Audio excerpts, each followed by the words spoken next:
Hey advisors, in this video I did an interview with one of our advisor clients, Mel, on her business process and systems for having a calendar that is always full without using outdated methods like roadshows, buying lists, or cold calling. Okay, and no, if you're thinking she might be asking a lot of referrals, she doesn't even ask for referrals, right? And the amusing part, she's only like 18 months in the industry. Okay, so honestly, my years of experience in the last like 6-7 years, most like newer advisors hit the ceiling and then they have to hire digital marketing agencies, buying leads, that sort of things.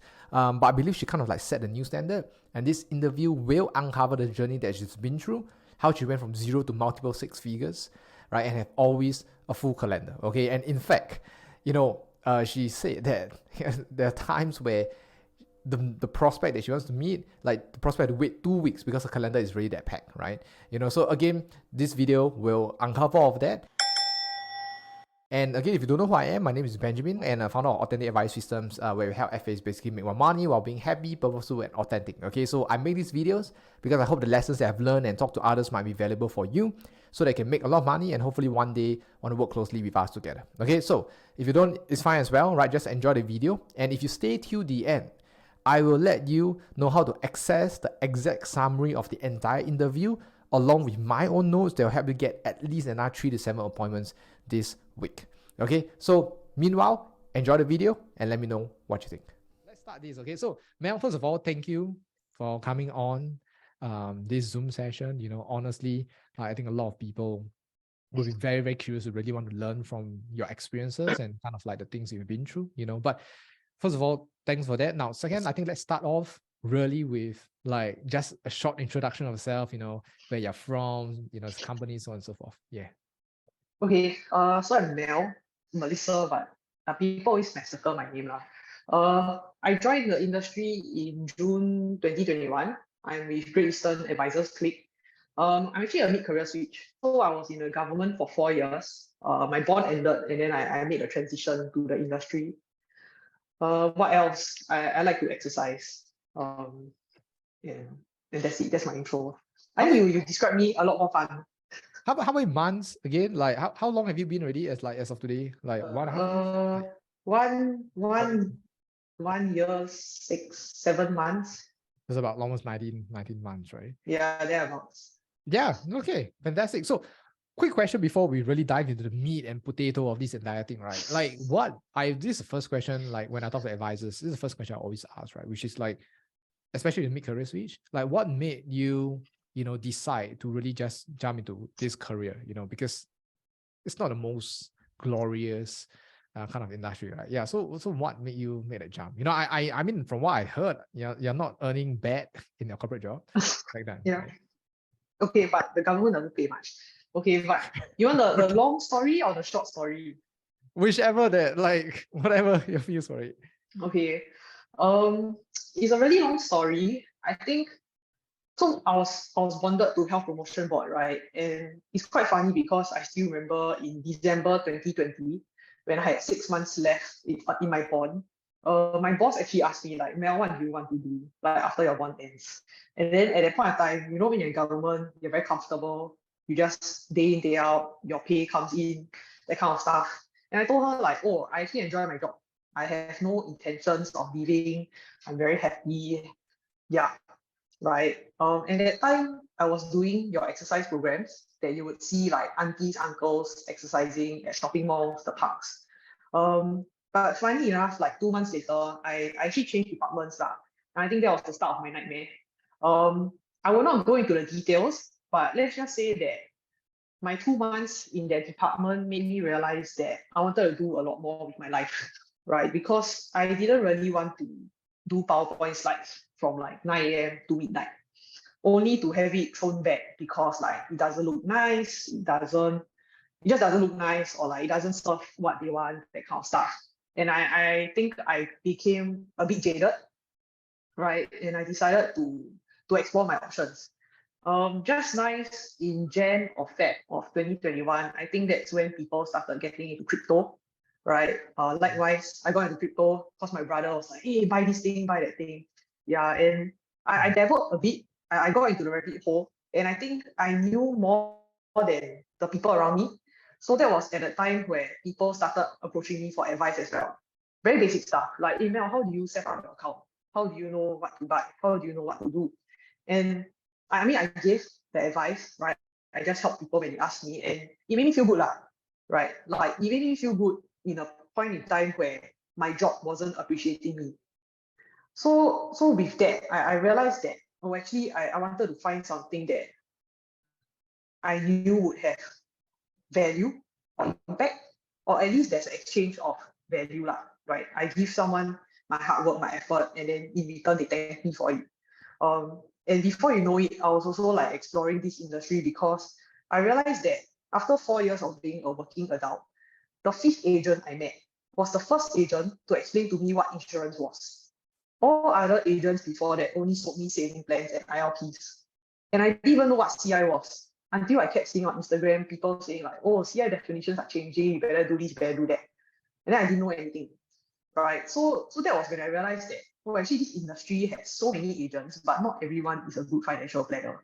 But and if I think about like my family background and how and like my experience with money growing up, I realized that if people knew more, people wouldn't be in a horrible state 20 years on now. And I think like once all these things started coming together, my desire to explore this industry grew, and it grew to a point where I would always ask myself, what if I didn't join this industry, right? Like even if I decided to still play it safe, like go back to another government organization, I would always have this thought in the back of my head, like what if you join? Would things be different? And I decided, you know what, I have no liabilities, I'm young, let me just give it a try. Yeah, so that's the long story of how I joined this industry. Yeah, a bit cliche lah, I think. It's like find fulfillment and value in what you want to do. Yeah, you could have done property, right? Yeah, but the thing is like, I have no interest in property. I'll be like, oh, this is the door, this is the kitchen, these are your pipes, this is the balcony. Yeah, like, I mean, to me, it didn't have that much value lah. Yeah. Property is more of a transaction, I think. Right. Okay. Well, I don't think we have any realtors here, so Yeah. we don't know about that. Yeah. Okay. Fantastic. Right. So I want to jump into like the first big question I have for you that I think a lot of the people here, a lot of advisors here want to know as well. Right. So obviously, like you did like 230 grand Yeah. in FYC in 18 months. Right. And obviously you took home a lot more than that. Yes. which I know you told me a number, but I shall not disclose it.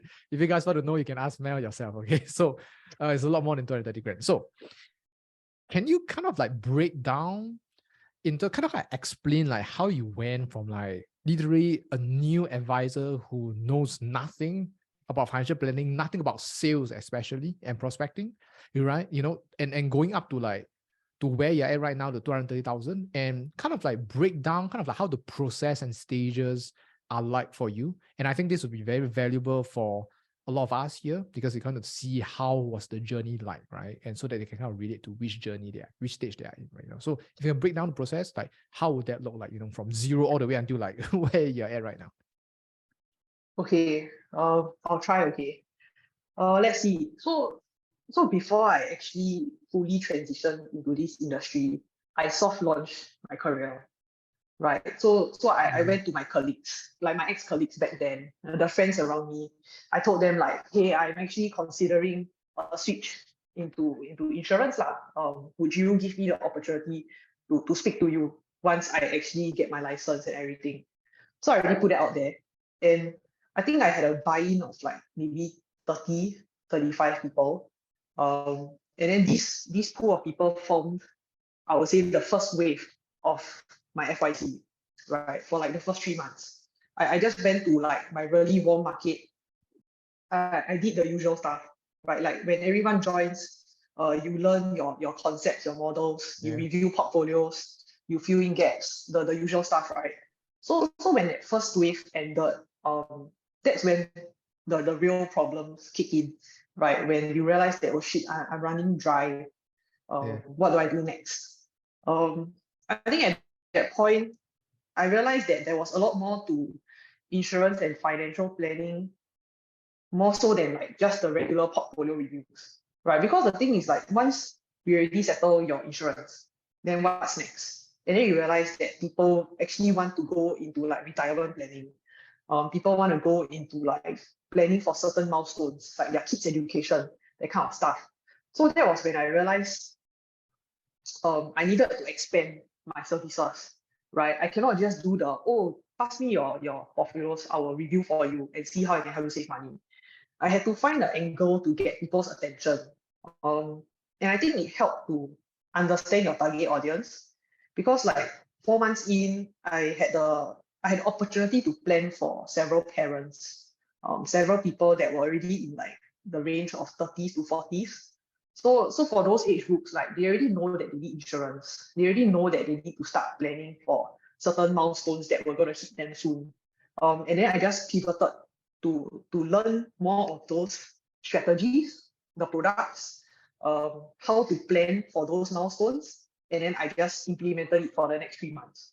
So I would say like the 6 months, that's where like the 100K came in, right? Hang on. So like 2 questions. I just want to circle back because like I'm just very curious. So you mentioned you asked 35 people before like you kind Yeah. of like joined like a pre-launch, right? Mm, So like soft launch. yeah, soft launch, right? So like was that something that your manager asked you to do, or was that something that Oh, you're like, oh, you know what, this is a good idea, or maybe I should do it, just to see a gauge before I join the industry? no, it was totally my thing. Like it Right. was just my way of giving myself enough confidence that I would have people to meet the moment I join. Because I So think like one common thing is yeah, people are scared, man. Like if you join, then what if all your friends say no? correct. Yeah, so I tried to like I preempt that lah. I bit Right. kiasu. Okay. But like you managed to meet like 30 plus people or 35, right? So Yeah. like how out of like what's the response rate, right? Meaning say like you able to meet 30, 35, like how many people had you actually asked? Oh, okay.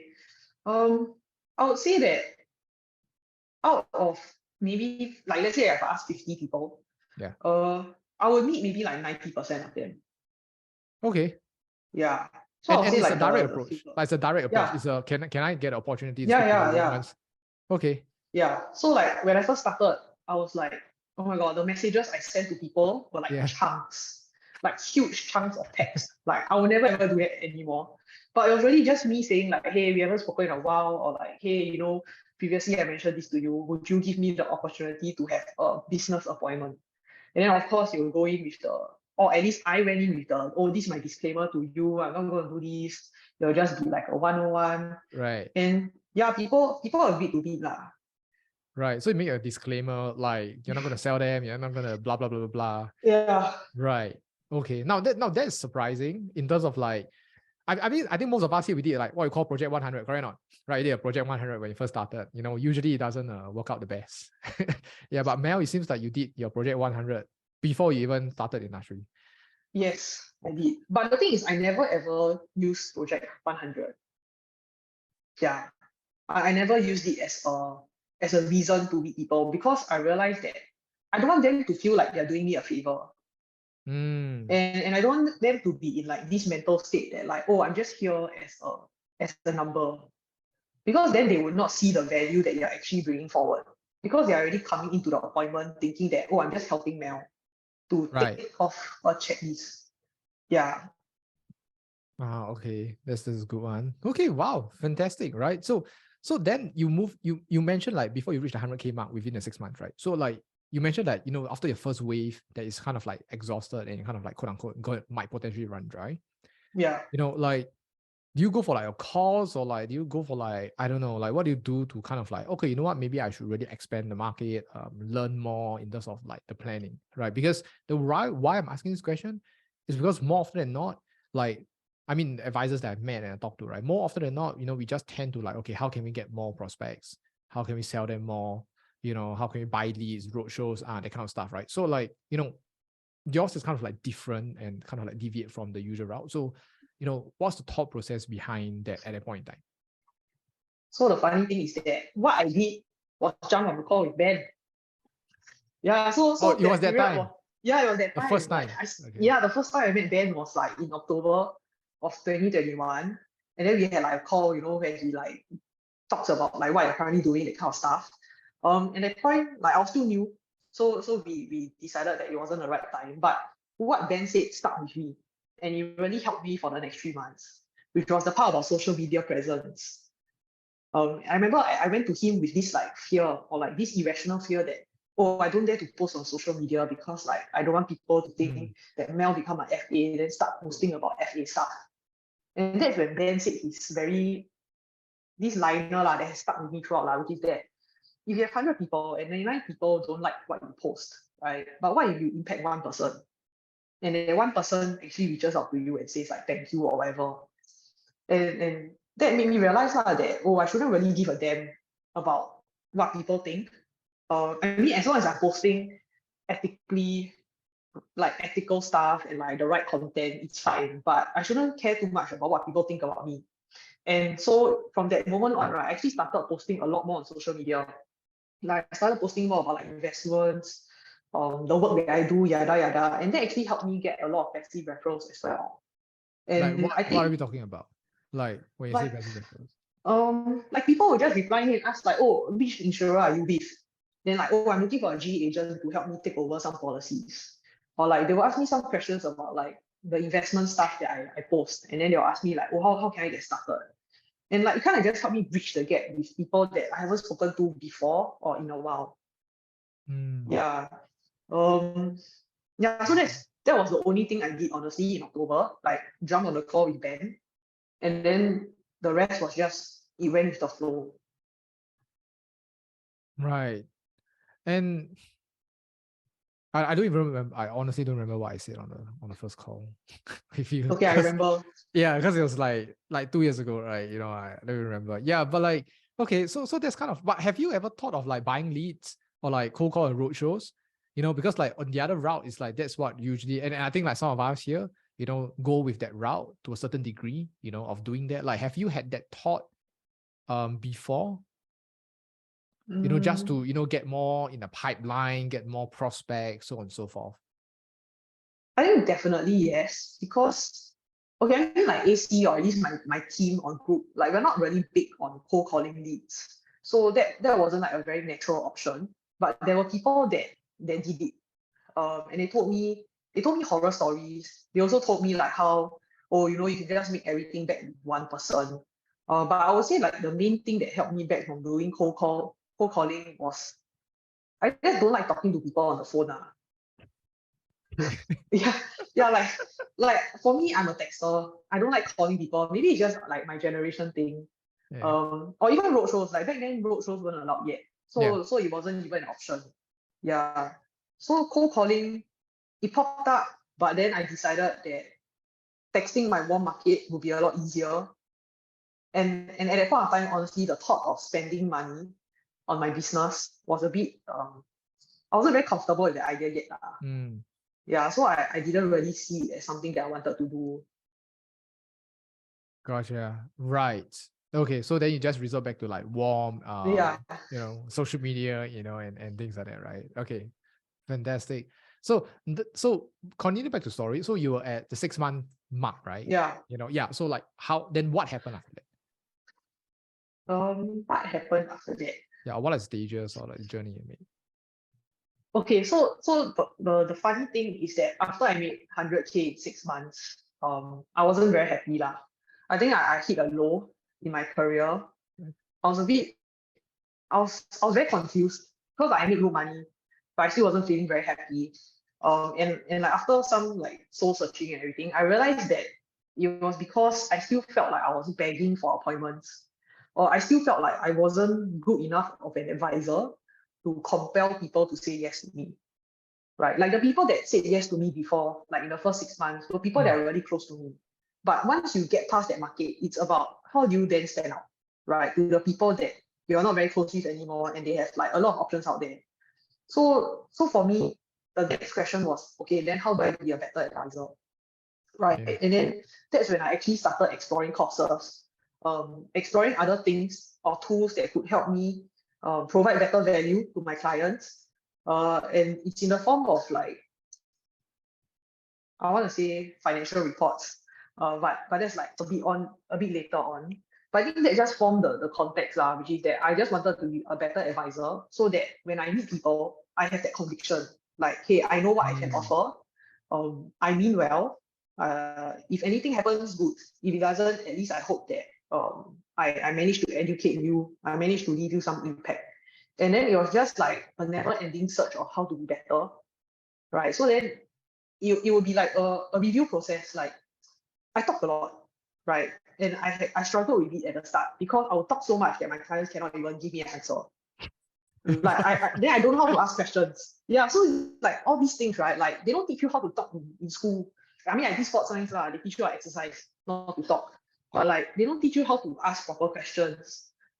They don't teach you sales technique, sales skills, or like how to have a strong narrative, all that kind of stuff. So these were things that I realized I wanted to work on, and then it was just finding resources, asking people how to do it better. And it's just like fine-tuning my processor so that I knew that if I were to go into any appointment, right, it will be like that. I will know what to say. I don't need to have a script. If it comes to this particular topic, I already know what's the angle. I know what's the ideal way of planning, or I will know like what perspective to give people on for their portfolios. Yeah. So I don't really have like a face by face because all this was just like meshed together last year. But yeah, I think like to sum it up, it would just be I wanted to be a better advisor holistically, and then it's what do I need to do in order to get there. How do you balance that out between like, because I know like and this is something that I'm very, very curious to ask, right? Because in the financial planning industry, what happens is that when we get recruited, and you guys will know, right? I mean, some of you guys who have faced this, right? Your managers recruit you and say that you can plan for people, make impact, yada yada, and everything else, right? But then you join the industry and you realize that shit, it has a lot to do with prospecting and sales, right? Like you just gotta get appointments and sell. That's literally the basis of this industry, and also how we are being compensated, right? It's based on the products we sell rather than just the advice that we provide, right? So at a point in time, do you kind of like, what's the mindset like, right? Do you have like, you know what, you just want to be a better financial planner? Do you have kind of like, okay, cool, actually, like I need to sell, or do you kind of embrace the selling part? Because I know a lot of people that kind of have that kind of dilemma, right? Like they want to give a lot of value, but at the same time, it's like the sales part is hard purely because like, I think even for you and I, like before we joined the industry, we are never salespeople to begin with, right? Yeah. So how do you reconcile that if there was a conflict, if any, in the first place? Well, or was it just like a go in and then, okay, you know what, no problem, I just go and say this, get them to buy it? Like how do you like kind of like perceive sales to be in the first place? Okay, honestly, Yeah. I have never seen it as a sale. Because the moment it's something that I tell myself, like the moment you see it as a sale, then you treat the person in front of you as a cash cow. And then it benefits you more than the client itself. And like I know it's a cliche and I know it's like easier said than done, but I truly believe that anything that comes out, like any sale that comes out, right, is just a byproduct of the work that you put in. Or it's just a byproduct of the way you conduct your appointments. Yeah, which is something that, and this is something that I've always told myself, like I don't want to be in a bad financial state, right? Because I wouldn't want to meet people for my own sake. Right? Like imagine you're not doing well financially, right? Then you know that your income is based off commission. And then that's where I think the lines will be a bit blurred, right? Because as much as you want to meet people and be like a happy, positive state, and to say like, oh, it's okay if you don't buy it today, but then deep down you know that you bloody well need this sale. Then how do you can't really reconcile those two parts of you. Yeah.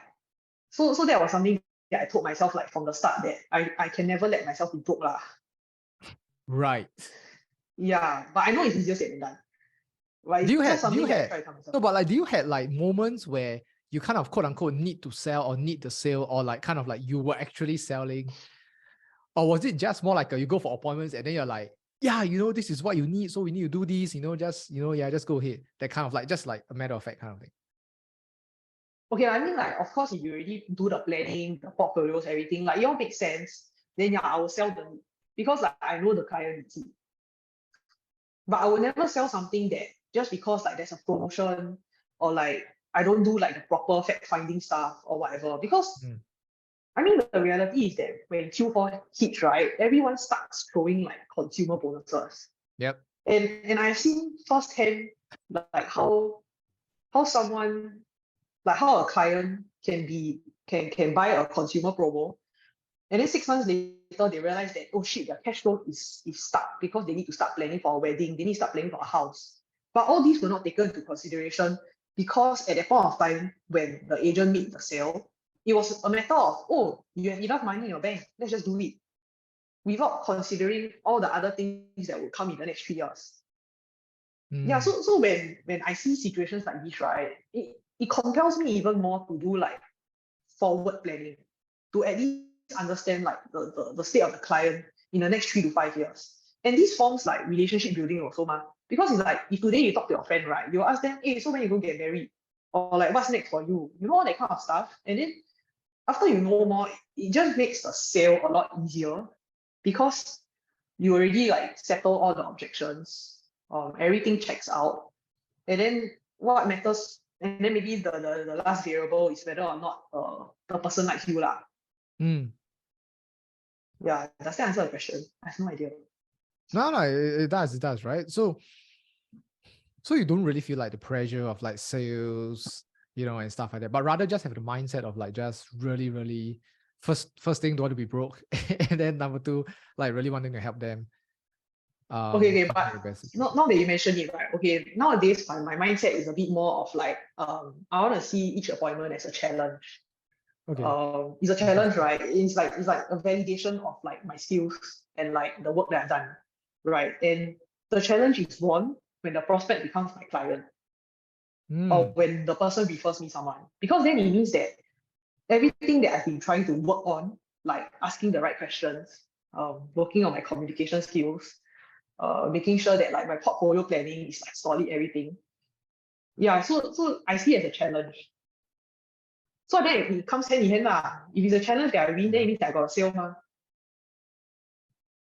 Yeah. Interesting. See, as a challenge, guys. Like, if you guys are listening to this, you see, we can see the challenge or not. And for that, I just want to take a pause here. Like, for some of you here, I'm very sure that you are listening to this interview right now. Some of you have questions at the top of your head, at the back of your mind, and you just want to know like more in details. So what I suggest here, if you have questions, please type inside the chat.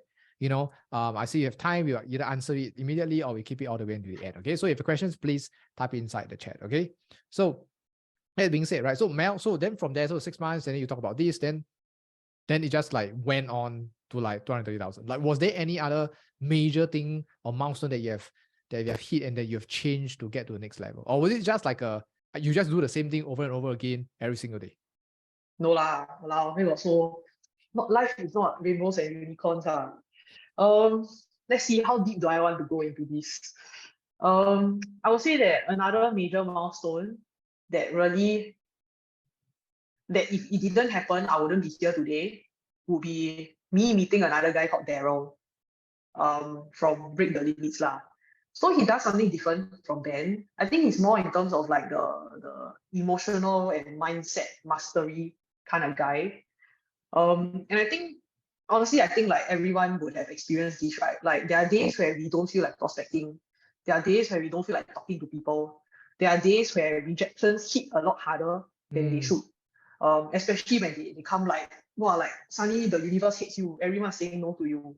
And like, of course, I've gone through this, right? And there have been like really, really dark moments in my life where I even cancel or reschedule appointments just because I don't feel like meeting people, right? And when I met him, I think we did a lot of work in terms of rewriting old narratives or limiting beliefs, right? Like, for example, if someone were to say no to you today, like, is it a straight up rejection, or is it just a no today, but it could be a yes tomorrow?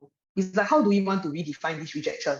Do you see rejection as like when someone says no, or if they shut the door in the face? And then it was just about like understanding all these little triggers. Because I think growing up, honestly, I think everyone in Asia has like childhood trauma, right? And then like we take rejection a lot harder. We seek like external validation a lot, all that kind of stuff. And I think it's a lot of unpacking all of that to really understand why do you react so strongly to these triggers? Or like when you are feeling unmotivated, is it because you are avoiding something? Are you unmotivated because you are simply burnt out? Right? I think Mm. these are questions that we always need to ask ourselves, because if we were to just give in to what we feel like doing today, we will always repeat this cycle, right? But then if we could develop a bit more self-awareness and really try to understand what is triggering these actions or these inactions in us, and then we understand ourselves a bit better, because what it sets us up for in future is healthier coping mechanisms, or like how do we bounce back faster. um oh my god, the list could go on and on, right? So I would say like the one biggest thing that I did besides meeting Ben was to meet Daryl, to help me become like a better person, emotionally, mentally, and to just always process my emotions, Mm. and process all these little things that happen to us. Yeah, Daryl's the guy. Yeah, he's a good friend of mine as well. So then on that note, right? Like in terms of now, so the thing you talk about is like mindset, right? In terms of like Yeah, um the ability to bounce back and the ability to interpret, and I think this is for everybody here. I think it's kind of like, from what I'm hearing from Mel, it really seems like it's a lot to look at, literally kind of like interpreting how we choose to receive these emotions or events, right? So for correct. example, yeah, so for example, like Mel talks about like, and I think it applies to everybody here, right? Like, if you want to write this down, I think it'd be great. So, when someone says no to you, like when it says no, right? You want to ask yourself a question, which is, are they saying no to you? Are they rejecting you as a person? Or are they rejecting your proposal at this current point in time? Right? Like these two are two separate things altogether. That makes sense, right? Because if someone says no to you, like you as a person, they're kind of rejecting you as a person, so you probably feel hurt, right? But if they're saying no just because like not the right time, maybe not now, so on and so forth, they're kind of saying no to the proposal. That makes sense.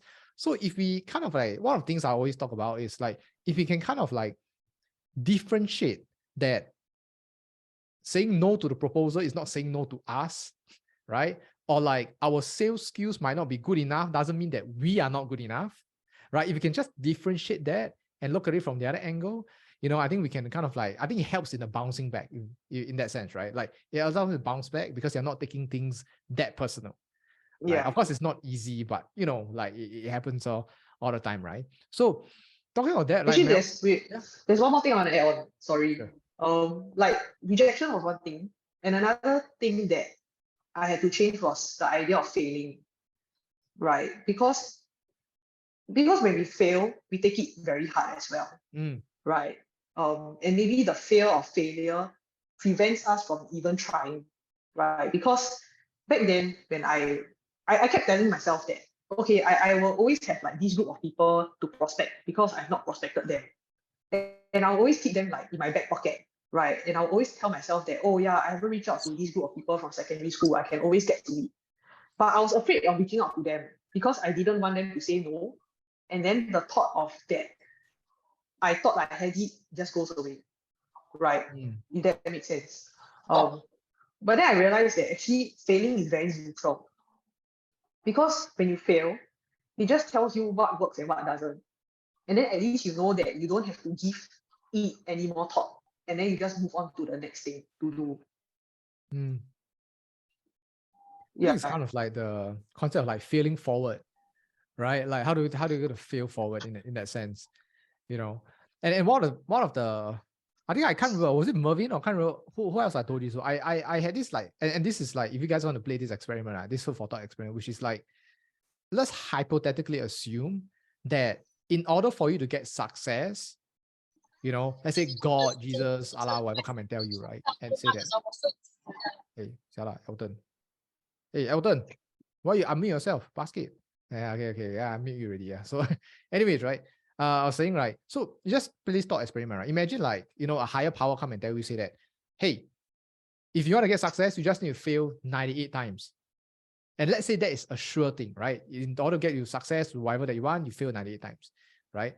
Now, what do you think you most likely do?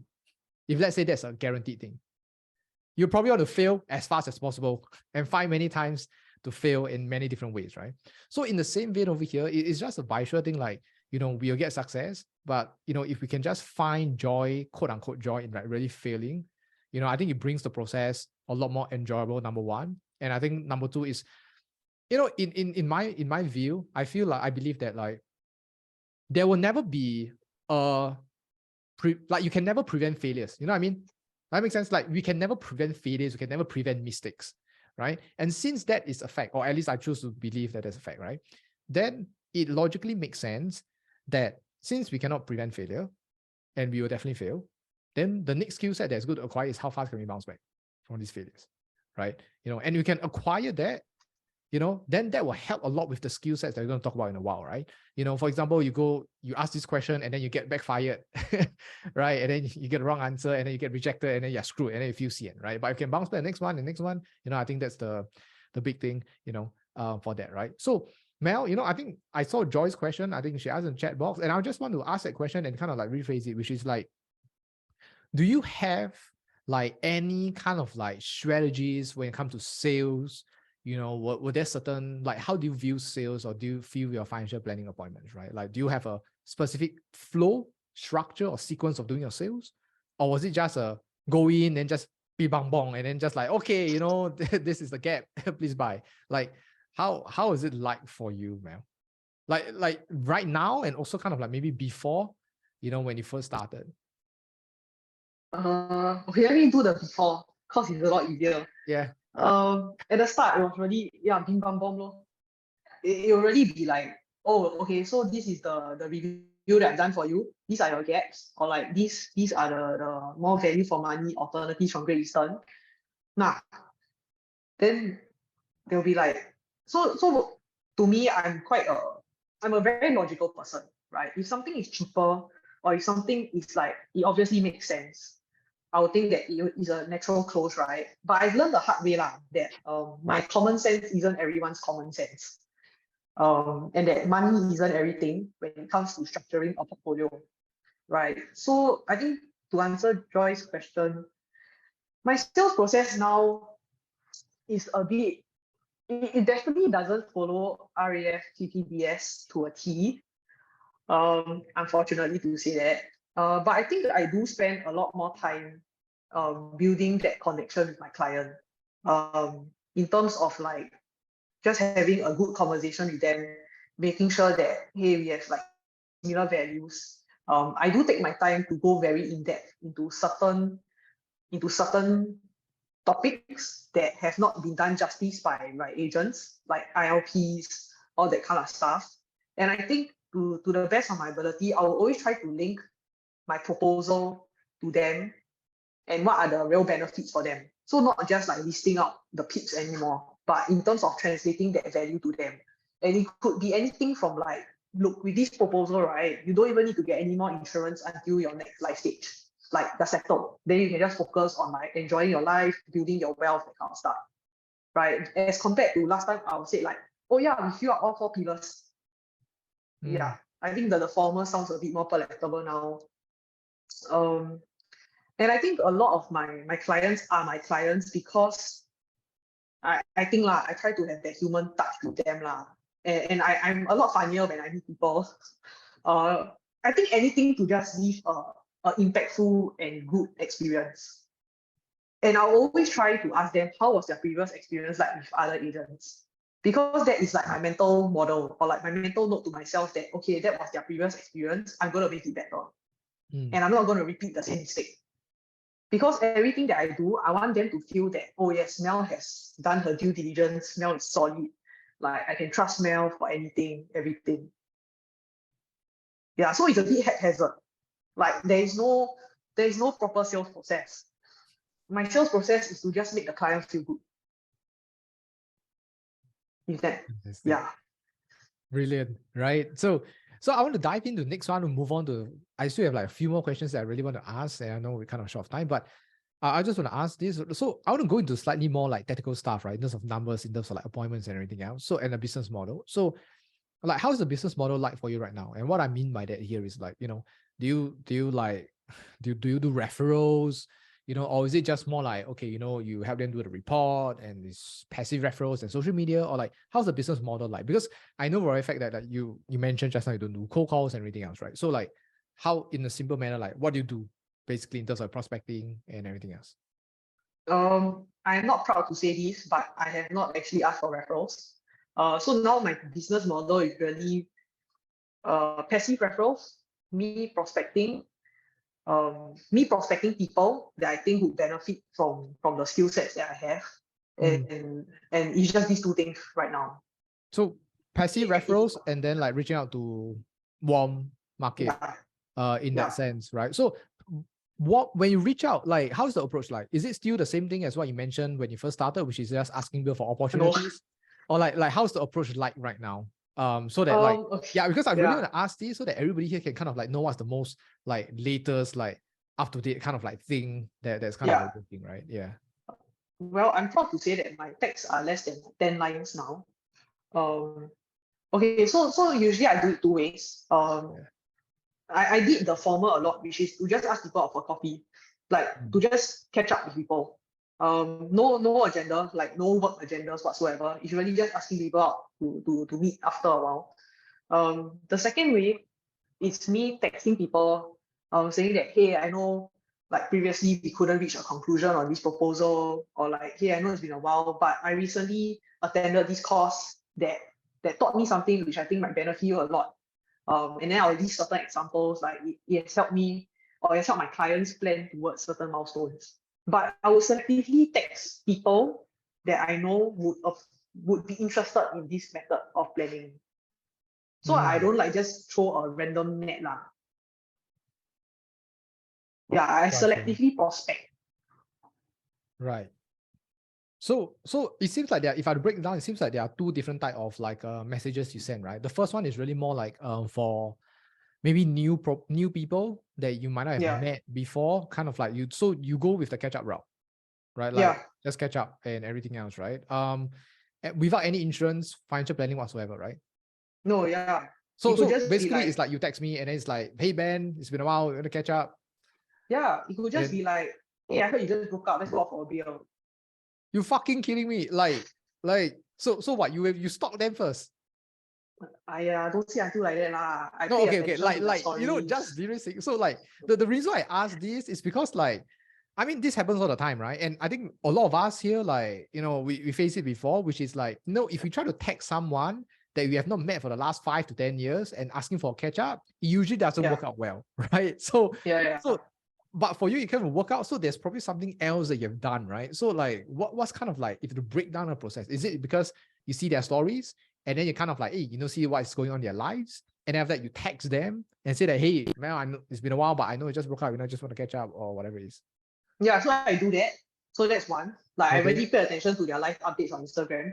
And then like, just ask them like, hey, you want to grab a beer or anything? I mean, I love drinking, so why not win-win? Second one is I play a lot of mahjong last time. Okay. Yeah, so I play a lot of mahjong, and then when you play so much with like a particular group of people, it's very easy to slide in work or like to ask for a business appointment. The third one is like I'll probably ask people like, hey, want to go work out together? Okay. Yeah, so I create opportunities for me to meet people that they are not business appointments, but it still gives me face time with people. And then from there, it's like if you guys, honestly, like after you meet people, right, if you all can like hit it off well, then it forms, it gives you an inroad to ask them out again next time because you all enjoy each other's company so much. Or like it could even lead to another appointment because you all vibe so much that like, hey, like we enjoyed speaking. I think like we share like common values, common interests. Like, I'm in this business. Like, do you think you'll be open to listening more about what I do? Yeah, so I think I really threw myself out there with like social appointments to the point where like I remember there was a month where I had like 15 appointments every week, but half was maybe social. Yeah. Right. Okay. And that's something I want to ask a little bit more, because I think I mentioned the email to everybody here that if you guys remember, Mel's calendar is full. Okay. She was telling me that, wow, I don't know, was she like being humble or trying to bring an ass, but she was like, well, I made a prospect, but unfortunately I have to tell her to meet 2 weeks later, that's the earliest I can. Okay, but we shall come to that later, right? So folks, like I want to extract these nuggets for you guys. Would that be okay? Like just a short one, I think will help in especially doing warm market. Okay, so is this like what Mel is saying? If we break it down, right? Because I think Mel is like just From saying, like a bullet train. yeah, right. So I just want to break it down to make it more concrete because my role here is more of a facilitator, right? Just trying to like extract the nugget. So it seems like, or rather, it's not. It seems like this is what's happening. Okay, so in order for Mel to get her appointments, right, her main prospecting method is basically warm, right? But there are actually 3+1 different ways of doing it. Okay, so and there's a general principle that she follows with or follows by, right? So the first way, right, is that she stalk and show. Okay, once it's stalk, right, she basically show genuine interest and keep on updates on people that she haven't met for in a long while, right? And that is through Instagram, Facebook, usually, right? I think mostly mostly Instagram, right? Because I think she doesn't use Facebook as much. But some of you, quote unquote, if you're more, I don't know how to say it in a nice way, but if you're slightly more older, then probably Facebook is the platform for you, right? So you keep updates and everything else, and then you show interest in them, and then you ask for a catch up, right? So the appointment that Mel usually goes for is always for the catch up appointment, right? Which is what she called a social appointment. Now, the second way of getting a social appointment was that I think if you have friends in the past, that plays a lot of mahjong, like an activity kind of thing, like a social group, right? That's also kind of like social, right? Now, so then that's great. Now, the second play a lot of mahjong is a combination of probably she choose people or people choose her for mahjong, right? So it's like a by chance, by invitation. The third one is that you create an opportunity yourself to get social, right? Which is, she asks people want to go in gym, want to work out, want to go and play whatsoever, right? So if you look at just these 3 things, main objective, get a social appointment, get FaceTime, get like literally just a catch-up, relationship building kind of session without any financial planning whatsoever, right? That's the first thing that she aims for. The ways to do it is basically you either get invited for social activities, you go and find activities to invite people to, or number 3, right, you just show genuine interest and catch up with people, and stuff like that, right? So that's kind of like the things. And the biggest, like the principle she abides by is basically put other people first. Put the relationship first over resources. This is something we'll talk about, right? If you guys want to write it down, this is the damn key thing, essential thing to literally like killing it in one market, right? Which is you put the relationship first over the resources, right? So you put a relationship first, which is all the, let me talk to you, let me show interest in you, let me hit it off well with you, let me have a conversation with you, just socially. Then, because they like you, because they feel there's a need to reciprocate the interest that you've shown in them. This is humans, right? Law of reciprocity. They will, when you ask them for the opportunity for opening appointment that we call it, they are more likely to say okay, right? Because the relationship, everything was rebuilt, right? So that's kind of like how Mel does a business model. If you look at warm market to break down in that sense, right? Mel, did I get it correct? Yeah, just meet people. Yeah, right. Just meet people. And I think like you guys know Sanjay Dolani. When I was in the space, in the industry, back then I go to all Sanjay Dolani stuff, right? And I always know he said, I always remember he said this. He said that just meet people. Even if like every single day, every single hour, just meet people. If you go somewhere near offices or whatever it is, you have a client there, just throw them 15 minutes, go and meet people, go and have coffee, like just for social.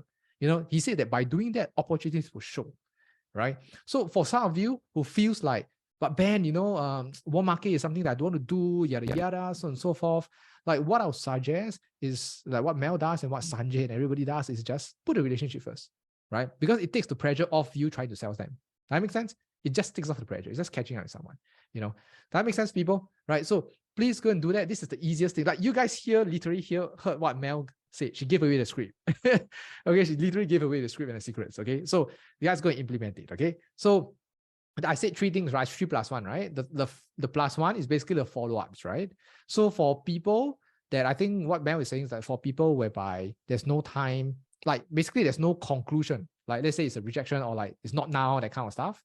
How she follow up basically is that it does with a new opportunity, what I call a new opportunity route, right? Which is first you acknowledge, hey, last time I know that we couldn't reach a conclusion, yada, yada, right? Anyways, recently I went for ABC, right? So maybe you upgraded yourself, maybe you found something new, a new way of planning, a new way of investing, a new way of whatever that can help my clients a lot better.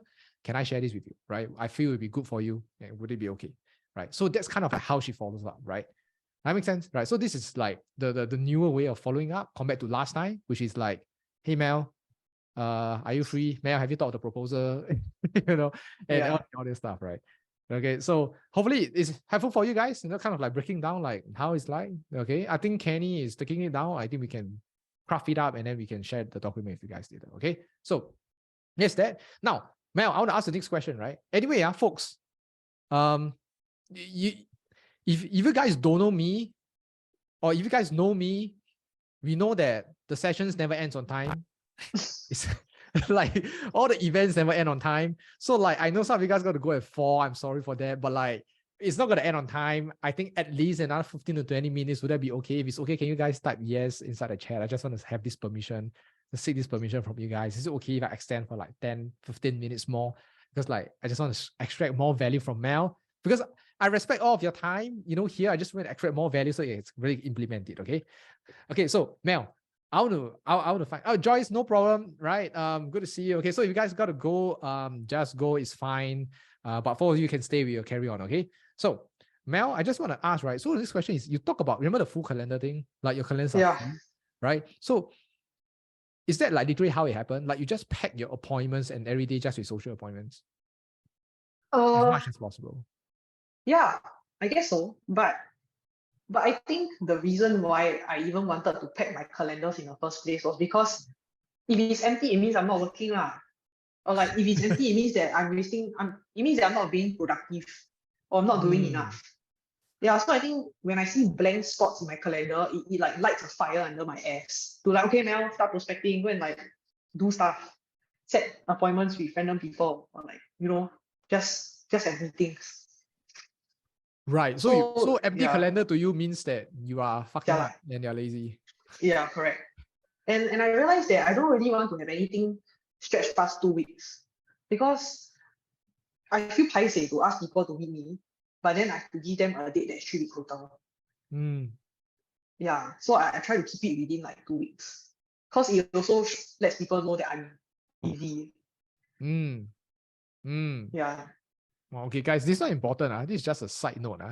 If anything, when you want to meet your warm market, don't talk about core. If you want to meet warm market for catch up and everything else, even if let's say your entire week's calendar is empty, you never meet them that same week. Okay, you probably will meet them like next week, right? Purely because like if you tell them, if let's say tomorrow your calendar is empty and say, hey, want to meet tomorrow, right? Like chances are the perceived value of you drops because it's like you seems like you're very free. That makes sense, right? It's just a scarcity position thing, right? So Mel, then like do you feel there's a drop-off rate? Like do you feel like a sort of, let's say the person you're going to meet is 2 weeks later, right? Yeah. Do you notice a trend if let's say the date is nearer to when the date gets nearer, there's a higher chance of reschedule? Meaning say the people that are further away from you from meeting you, there's a higher chance of reschedule. Is there such a trend or is usually okay? Usually it's fine because I would just drop in a reminder a weekend before or something. Right. Just to remind them because I think not everyone has the habit of like putting things in their calendar. Yeah. Okay. But so far no drop-offs lah, like no shows. Okay. Understand. So your calendar full is a mixture, like you mentioned, a combination of social and Work. opening Yeah. work appointments, right? Okay. Do you have like how's the sales process like? Is it like a 3 appointment kind of thing, which is social, opening, closing?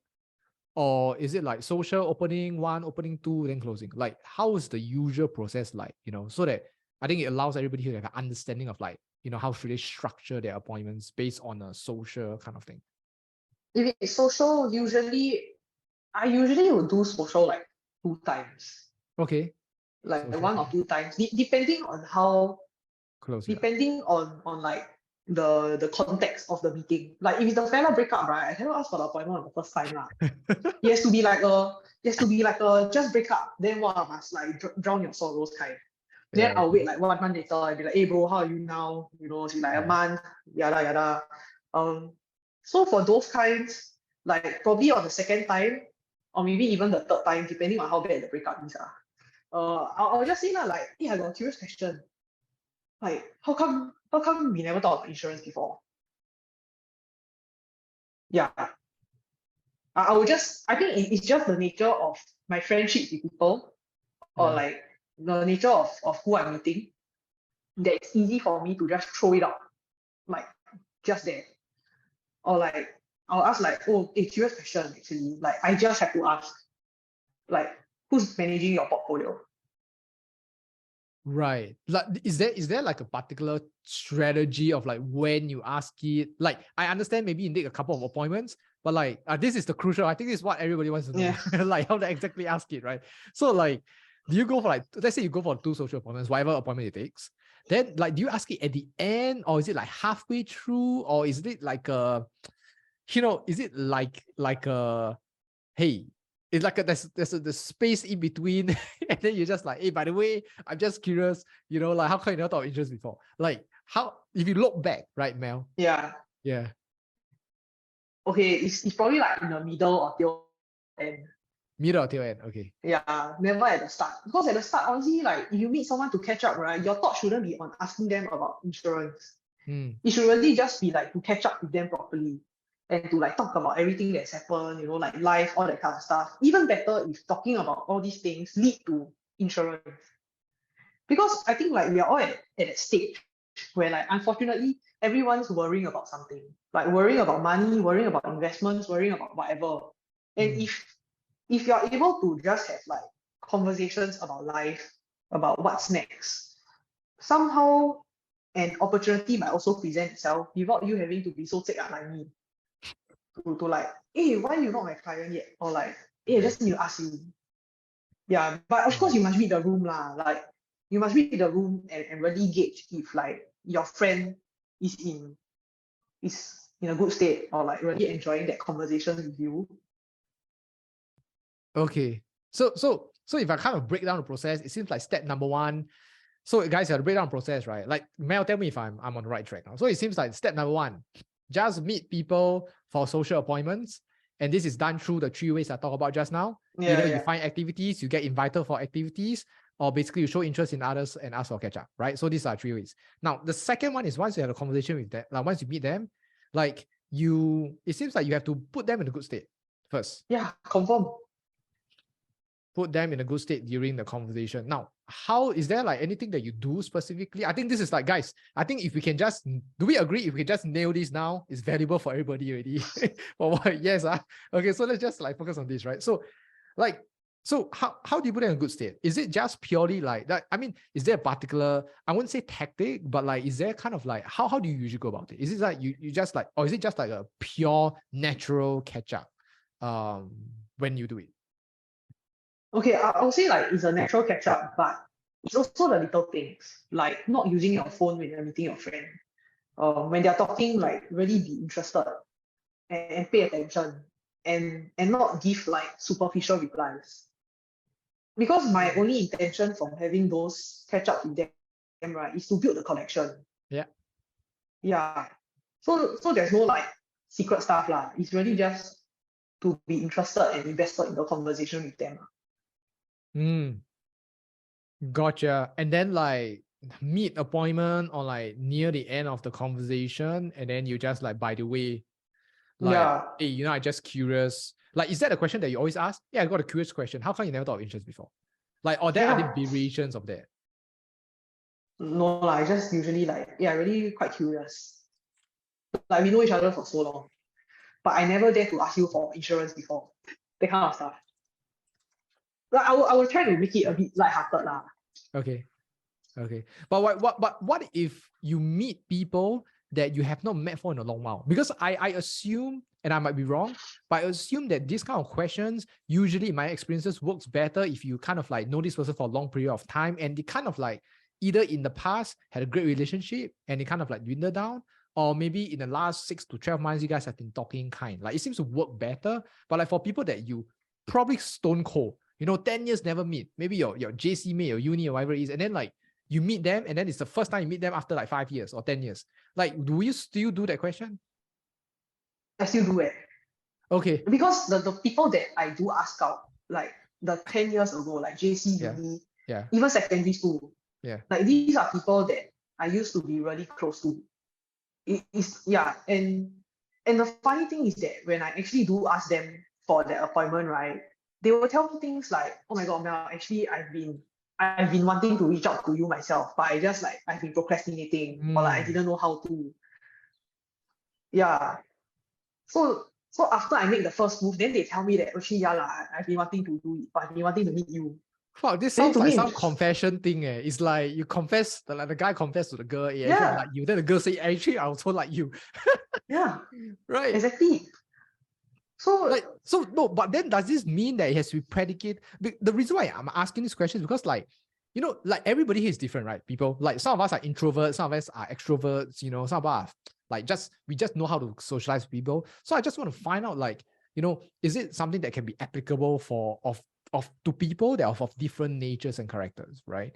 Because like Mel, it seems like a very likable person. You know what I mean? Like, do we agree, people, like when Mel talk, it's like she's funny, and then you guys like think she's like, a yeah, great, but if you great know lady. me, Yeah. if you know me, like I have a resting beach face and that kind of stuff. Like I am honestly, I'm an introvert. Okay, let me just put it out there. I'm an introvert. Hey, I guys, hate talking to who, if you think that Mel is an introvert, please type yes or introvert. Like, come on, guys, who thinks that Mel is an introvert? Like, type inside the chat. Huh? You think she said introvert? Based on the last, I don't know, 1 hour. Wei Kai is definitely more introverted than Mel, 100%. Right? Yeah. So Mel, like, do you have to be likable? Do you think like likability is the big thing that is the prerequisite such that the effectiveness of the, by the way, ask for insurance thing, right, is more effective? Like, is it because you have to be likable first? Unfortunately, I would say yes. Hmm.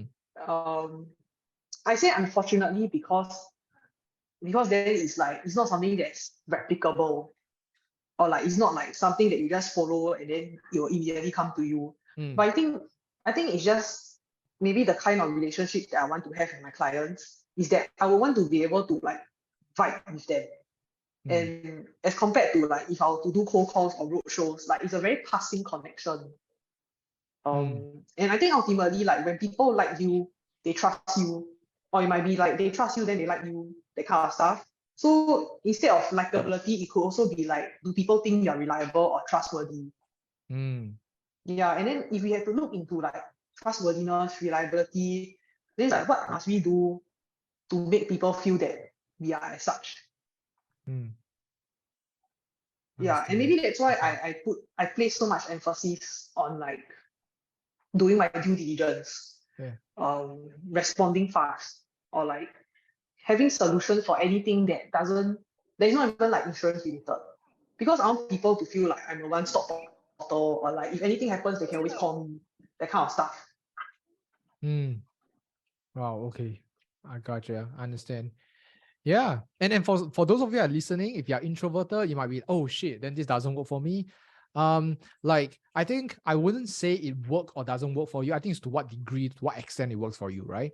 But I think generally speaking, whether introverted or not, I think one of the key principles that we can apply that I always talk about, and I always tell Mel and I tell the rest of our clients, right, which is like the first biggest thing, it's show genuine interest in others first. Write this down, okay? In this business, right, big one is like show genuine interest in other people first.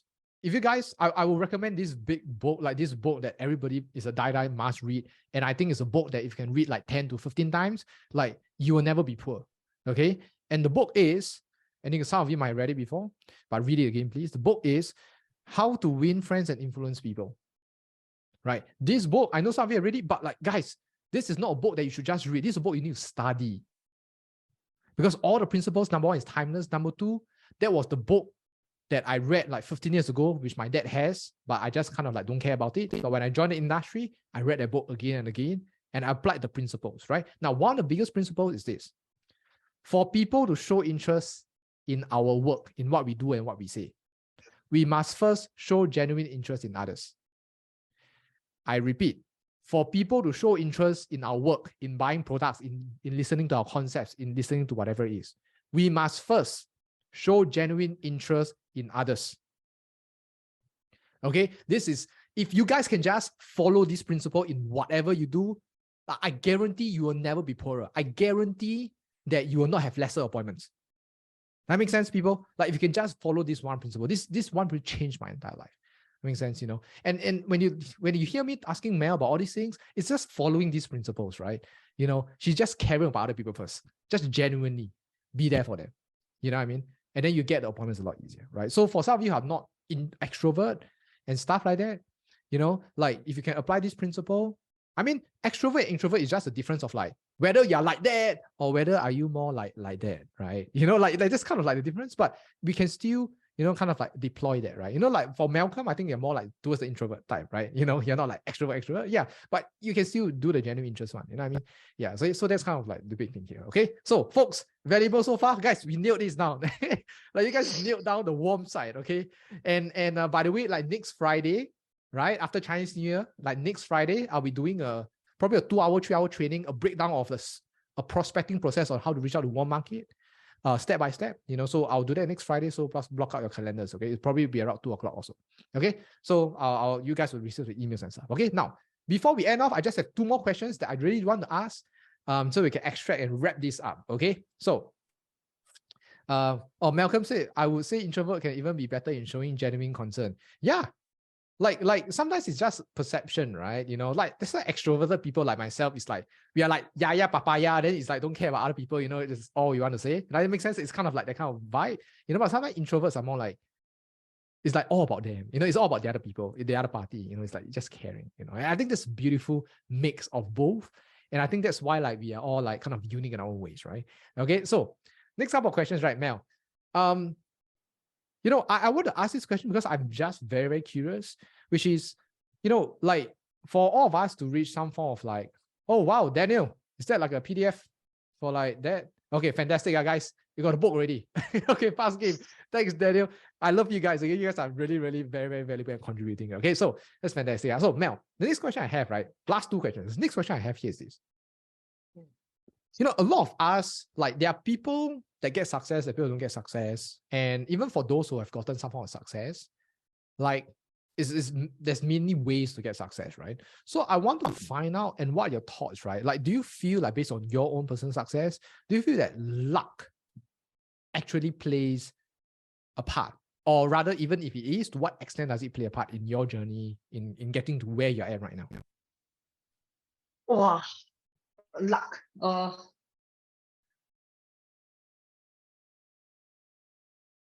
Okay, I'll say that luck has an element in everything, right? Like, but it's the same thing as talent and hard work. Someone could be talented, but then if they don't put in the hard work, that talent goes to waste, right? Same thing with luck. I could be lucky, I could meet someone with like $1 million in their bank, but if I don't know what to do with it, or I don't know how to be the right advisor for them, it might never lead to that sale, or like it might never lead to a conversion. Yeah, and I always believe that hard work matters more than talent or luck lah. Like I honestly get annoyed, right, when people, like I have colleagues that attribute my success or whatever to luck, and I think when people do that, it's their way of making themselves feel better, to make themselves feel like, oh, Mel did this not because she's good, but because she's lucky. Then they immediately feel better, because then they don't think that it's because they didn't work hard enough. Wow. Yeah. Yeah. So I think luck will always have a role in everything, just like talent. But if you don't have everything else, you will never transform it into anything. Right. So what you're saying, I love that part about the very fact that like when people say that you get lucky, it's just a way of making themselves feel better. Right. Like I think that's so true, and I think it's kind of reflect like, like as humans, we like there are people that just want to blame it on external circumstances that they cannot control. Right. So that they kind of like be more of a victim. That makes sense. Right. Because it's like, oh, they're lucky, it's the weather, it's this and that. And then they just feel better about their own situations. Right. And just kind of take the power away. So Mel, do you feel like, a combination of these 3 things, like it's kind of like it starts with the hard work, right? And then maybe you have a natural ability of that talent that helps to amplify the hard work that will help you be more lucky. Wow, what a sequence. Hard work, talent, luck, was it? Yeah, right. Like is it all starts with hard work first? Because like the why I ask this is because like I want to see like, is it something that you feel like is controllable? Because like talent is like something that we can't really control, right? To a degree. Okay. Yeah, honestly, I wouldn't even call it talent lah. I'll call it like maybe a natural flair, Okay. like a flair for talking and whatever. Yeah. Um, I think luck and that flair would be more obvious first. Um, it will come across first because they might not like if someone was like a naturally good salesperson, right? They wouldn't even know what they're doing, but somehow they just manage to like sweet talk or smooth talk the person, right? Then probably like as time passes, once they put in more effort or whatever, and then they look around to their peers, they realize that, oh, actually there's a difference. Like maybe I don't need as much hard work. Mm. Yeah, but it could also be the other way lah. Like you put in the hard work and then you realize that, oh, actually some things come a lot natural. Some things come a lot easier to you. Mm. So honestly, it could be vice versa. I don't know. But you know what? You just need hard work for everything lah. Yeah, that's true. Yeah. I think like, because like the thing that's really still controllable that we can all begin with is just putting the work, right? Yeah, Yeah, that's the it's only thing. just putting the work. And if you guys don't know, Mel and I used to have conversations, and then like, there was one time, and then we said this, like she got her success, and we are just talking about our lives and everything else, and then we said like hashtag job's not done. like no matter where we are at right now, like job is still not done, right? Like we still have more to achieve, we still more to plan, we still have more greatness that you want to strive for. That makes sense, so that's kind of big idea here. Okay, so kind of like hard work is the big thing, right? So last and final question that will be helpful for everybody here. Okay, I always love this question because it brings in so much wisdom and hindsight, retrospective insights and everything else, which is, if you're to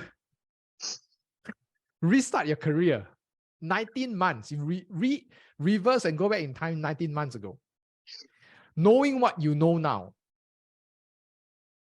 what is that one thing, even if it's a mini thing to you, like you would just wish that you have done differently? Not three, just one. Wow, okay, wait, let me think about it. Let me think. Stress, right? Yeah.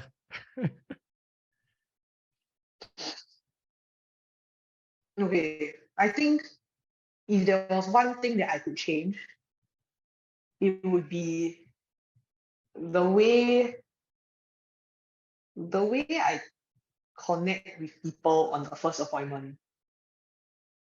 What do you mean? Yeah, because at the start of my career, honestly, like I was just like repeating a script, right? I was just like it was a relief to me when I finished my model. And like it was always I always had to remember like, okay, I need to say this, I need to ask this, I need to profile my client, I need to do this. Like there was so much chatter going on in my head, but I never really focused on the person right in front of me. Mm. Like when I first met people, I never had genuine conversations with them because to me, when I meet them, it's just like, okay, I did an appointment today. Tick. I did my job. Tick. Mm. Yeah, and like this was a very I had to buang a lot of times. Like I really buang so many times. And I had to like ask myself, why is it that my proposal makes sense but people don't want to say yes? Like what was it? And then along the way I realized that the connection was not as strong. And even as like even right now, if I had to like revisit the people that were my clients from the get-go, like I find it a bit awkward, you know? Like it is that kind of like relationship which is awkward because they probably said yes to me to support me, but then there was no like genuine appreciation of like what I've done for them. Mm. And then now that I have to revisit them or I have to go and do a review with them, I will always remember of like how awkward the first appointment was. Then I have to do service recovery for that. Right. Yeah. Okay. And that's why like for anyone new that I meet or like that comes to me, they ask me like, Mel, what's your secret sauce or what? I'll just remind them to have genuine conversations with people. And honestly, that's just it. Like you're in the people's industry, Yeah. not financial services industry. We're in freaking people's industry lah. We need to be able to talk to people. Fantastic. Yeah. Wow. Thanks, Mel. Like I think that was great. Like if you guys get it, like you see, we spent like almost 90 minutes together, right? Like almost nearly 90 minutes. Like from beginning all the way to the end, like if there's just one big takeaway that I want you guys to really take away, like really just leave this conversation, leave this Zoom room right this moment. Like the only thing I want you to have, if there's one thing that I want you guys to have, is just show genuine interest. Just be genuine, like just put people first, right? Mel mentioned, right? It's a people business, right? What comes first? People, not business, right? Business comes second. That makes sense, So it's kind of like the big idea here, like really just show genuine interest in other people. And I would one more thing I will add on to that is I will explain and back up why showing genuine interest is the key to being successful in this industry, or actually in any industry, more than ever at this current point in time. Let me tell you why, right? So a couple of reasons. The first one is this, right? Generally speaking, humans, we are all wired to behave from self-interest, meaning to say whatever you do is because of ourselves, right? Every single one of you that come on this Zoom call right now is because you guys want to gain something out of yourself, for yourself. That makes sense, right? You want to gain value, competition, whatever it is. So this is the hardwired part, right? Now, it's very hard for us to show interest in other people, right? Which kind of implies one thing, which is this is a skill set, and it is a skill set. It's not like a natural thing. It's a skill set, right? Showing genuine interest. It's a skill set that is a lot more valuable than what other people can offer. That makes sense, right? So that's number one. Number two, in the industry that we're in, where 90% of advisors care about the money and the sale more than the person, this means that like by being different and by showing genuine interest, right, we would just be at the top 10% of the industry. That makes sense, right? Because let's be honest, guys, you guys have colleagues that just care about the money, right? You want to close this, want to close that, which I think is important. But like, if you can just put the genuine interest first, I think that is the beautiful part. That makes sense, people? Okay, so I hope you guys take this away. Okay, now before we bounce off, I just want to address Malcolm's one. More child with potential, maxed out, can one still relate, and clients? Yeah, I think like I'll just answer that. Just read this up, Malcolm. Like, first of all, the answer is definitely yes, right? Like we can still show genuine interest, like I think what you're asking is more like, can you relate, right? Like we need not relate to them. We just need to show interest in what they say.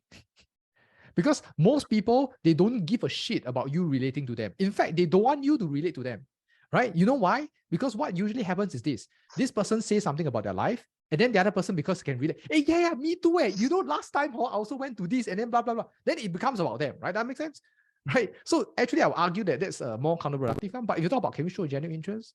Yes, right? It pairs up with the other skill set of just like listening for the sake of like listening, right? Some people listen for the sake of processing it so that they know what to reply.